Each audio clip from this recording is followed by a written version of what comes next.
বান্দাদেরকে যেদিন হাসরের ময়দানে হাজির করবে, রব্বে করিম দয়াময় আল্লাহ তাআলা বলবে, বান্দারি দুনিয়ার মধ্যে কি আমি আল্লাহর হুকুম পালন করছিলে?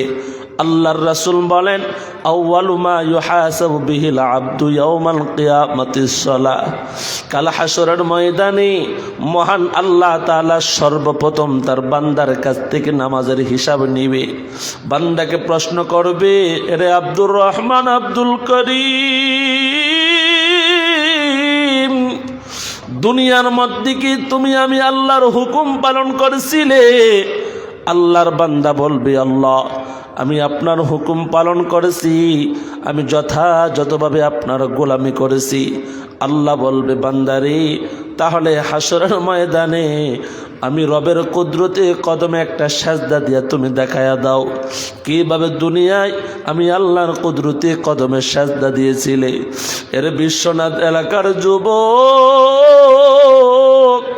আল্লাহর বান্দা সাজদা দিতে পারবে না কেন?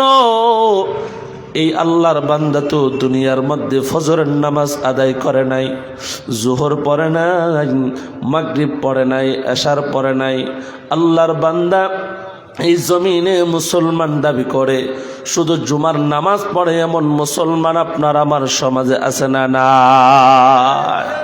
সবাই কথা বলতে হবে। মুসলমান দাবি করে শুধুমাত্র শুক্রবারে মসজিদে যায় এমন মুসলমান সমাজে আছে না নাই?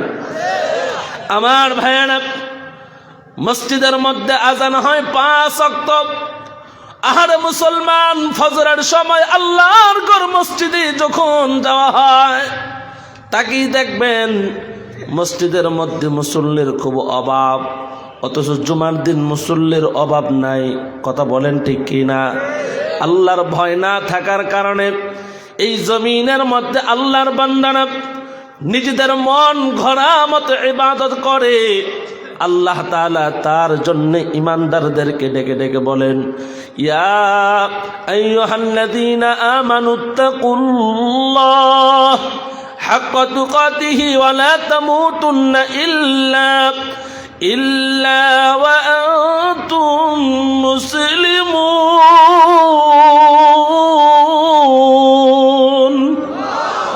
আল্লাহ তাআলা ইমানদারদেরকে ডেকে ডেকে বলেন, হে ইমানদাররা, তোমরা আমি আল্লাহকে ভয় করো। ভয় করার মতন ভয়, যেই ভয়টা দিলের মধ্যে থাকলে বান্দা গুনাহ থেকে বাঁচা যায়, যেই ভয়টা দিলের মধ্যে থাকলে আল্লাহর হুকুম পালন করা যায়। এরে নবীর উম্মতের দল, এ যুবক ভাই ও বৃদ্ধ বাবা গো, পর্দার অন্তরালের আমার মা, মসজিদের মধ্যে আজান হয়, আল্লাহর বান্দা সারাটা রাত ইন্টারনেটের গুনার সাথে সম্পৃক্ত থাকে। যুবক সারা রাত জাগ্রত থাকে, চোখের মধ্যে ঘুম নাই। আল্লাহর ঘর নামাজ আদায় করার জন্য যুবক যায় না, অথচ যুবক সারা রাত জাগ্রত থাকে আর্জেন্টিনার খেলা দেখার জন্য। ঠিক কিনা জোরে কন? ব্রাজিলের খেলা দেখার জন্য, দুনিয়ার আনন্দ সিনেমা দেখার জন্য যুবক সারা রাত ঘুমায় না। এর যুবক, তুমি কি মনে করেছ এই জমিনের সব যুবকই বুঝি সারা রাত গুনাহ করে করে রাত কাটায়? না রে যুবক, না। এই জমিনের মধ্যে কত আল্লাহর বান্দা সারা রাত আল্লাহর হুকুম পালন করে করে নামাজ আদায় করে, কোরআন তেলাওয়াত করে, রাত্রের গভীরে আল্লাহর কাছে কান্নাকাটি করে, আল্লাহর সাথে প্রেম করে, আল্লাহর সাথে দিদার করে, আল্লাহর সাথে মারিফতে গিয়ে কথা কয়। আমার ভাইয়েরা, রাত্রের বেলায় তুমি আর আমি তো মোবাইলের সাথে গুনাহ করে করে রাত পার করে দেয়। এই জমিনের সবাই রাতের বেলায় গুনাহ করে করে রাত কাটায় না।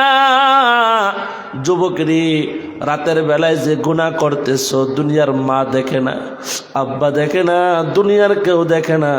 সবাই বলেন, গুনাহ করলে দুনিয়ার কেউ না দেখলো দেখেন কি? আর জোরে বলেন না, দেখেন কে? আল্লাহ আল্লাহ আল্লাহ।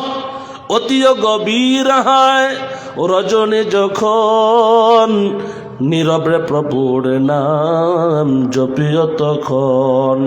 প্রবর করুণা যদি পাইবার চাও, প্রবর করুণা যদি পাইবার চাও, গভীর রাতে উঠে প্রভুর গুণগান গাও। সবাই বলেন গুণগান গাইতে হবে কার? আর জোরে বলে আল্লাহর নামটা একটু মহাব্বতের সাথে বলেন গুণগান গাইতে হবে কার? আল্লাহ। হে বান্দা, গুনাহ করে করে রাত কাটাইছো, দিন কাটাইছো, জীবনটারে বরবাদ করে ফেলেছো রে যুবক ভাইয়েরা। দিলের কানটা লাগায় কথাগুলো শ্রবণ করো। কাল হাসরের ময়দানে মহান আল্লাহ তাআলা বান্দার জন্য 4টা রাজকীয় সাক্ষীর ব্যবস্থা করবেন। আল্লাহ এমনি তার বান্দাকে জাহান্নামে নিক্ষিপ্ত করে দিবেন না। আল্লাহ বলেন আমি রহমান, আমার মতন দয়াবান এই জগতে আর কেউ নাই। আল্লাহ বলেন ইন্না বাতুশা রাব্বিকা লাশাদীদ। আমি আল্লাহ তাআলা বান্দাকে ধরি না, তবে আমি আল্লাহর ধরা বড় কঠিন ধরা। আমি আল্লাহর ধরা বড় কঠিন। বান্দারে, আল্লাহ দুনিয়াতে আমাদেরকে অনেক ছাড় দিতেছি, পাপ করে বেড়াচ্ছি, আল্লাহ পাপের কারণে আযাব দিয়ে আমাদেরকে গ্রাস করে না। শুধুমাত্র শেষ নবী